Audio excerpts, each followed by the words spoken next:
দেখুন, পাইলট খুব ভালো ছিল, they tried their best, they saved our life.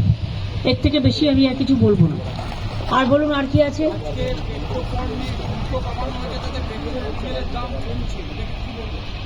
আগে তো কমুক, বাড়িয়েছে কত? বাড়িয়েছে 1000%। আগেই সে শাড়ির দোকানে গিয়ে মানে শাড়িটার কত দাম? 1000, কমতে কমতে এলো 400 টাকা। প্রথমেই তো 1000 টাকা বাড়িয়ে দিয়েছে, 1000%, 1000% বাড়িয়ে দিয়েছে।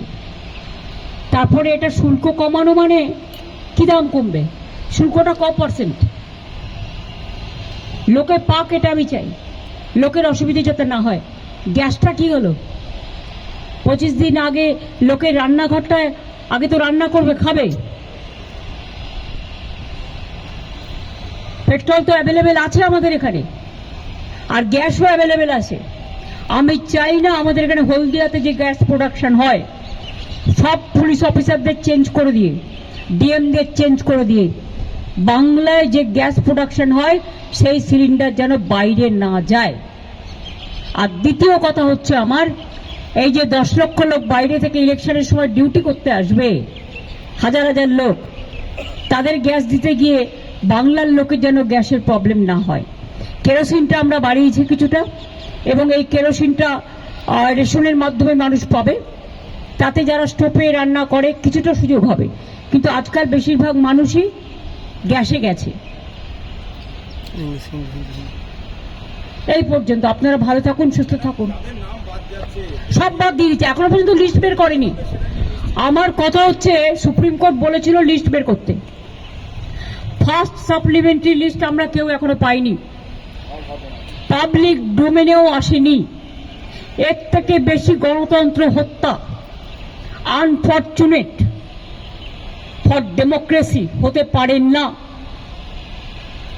কবে বেরোনোর কথা ছিল লিস্ট? সুপ্রিম কোর্ট কবে ভার্ডিক্ট দিয়েছিল? 28শে ফেব্রুয়ারি লাস্ট লিস্ট বেরিয়েছিল। তারপরে অ্যাডজুডিকেশনের লিস্ট এতদিন ধরে হিয়ারিং হলো, তাতেও তো 50% নাম আমি শুনেছি কেটে কেটে বাদ দেওয়া হয়েছে, এবং দেখে দেখে বাদ দেওয়া হয়েছে। আমি শুনেছি সুতির একটা ব্লকে লোকই আছে মনে হয় 500, একটা বুথে 400 বাদ। এরকম অনেক জায়গা আছে। বসিরহাটে একটা ব্লকে একটা বুথে হয়তো 600 ভোটার আছে, 400 বাদ। এসব কে করেছে? কারা করেছে? একদিন না একদিন তো মানুষ কৈফিয়ত চাইবে।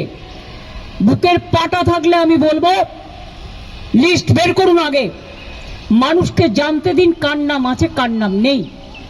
যার নেই তাকে জেলায় জেলায় ট্রিব্যুনাল করে তাদের নাম তোলার ব্যবস্থা করে দিন। আমরা বিনা পয়সায় লয়ার দিয়ে সাহায্য করব, কিন্তু মানুষের গণতান্ত্রিক অধিকার কেড়ে নেওয়ার কোনো অধিকার কারও নেই। যা চলছে তা সুপার হিটলারকেও ছাড়িয়ে যাবে। হিটলার টিটলার ভুলে যান, টোটালটা বিজেপি ভ্যানিশিং ওয়াশিং মেশিন হয়ে গেছে। ডেমোক্রেসিটাকেই ভ্যানিশ করে দিচ্ছে, মানুষের অধিকারটাকেই ভ্যানিশ করে দিচ্ছে। এদের দেখে আমার ঘৃণা হয়, লজ্জা হয়।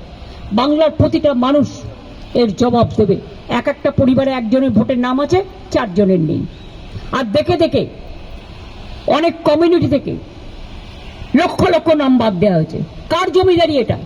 বিজেপির জমিদারি দেশটাকে বেচে দিয়ে লজ্জা করে না? মানুষের ভোটাধিকার কেড়ে নিয়ে ভোট করবে, আর ভ্যানিশ কুমারের নামে ওয়াশিং মেশিন চালাবে, আর সবকিছু লোক সহ্য করবে। বিহিত হবে, ধর্মের কল বাতাসে নড়ে। আজ রামনবমীর দিন বলে গেলাম।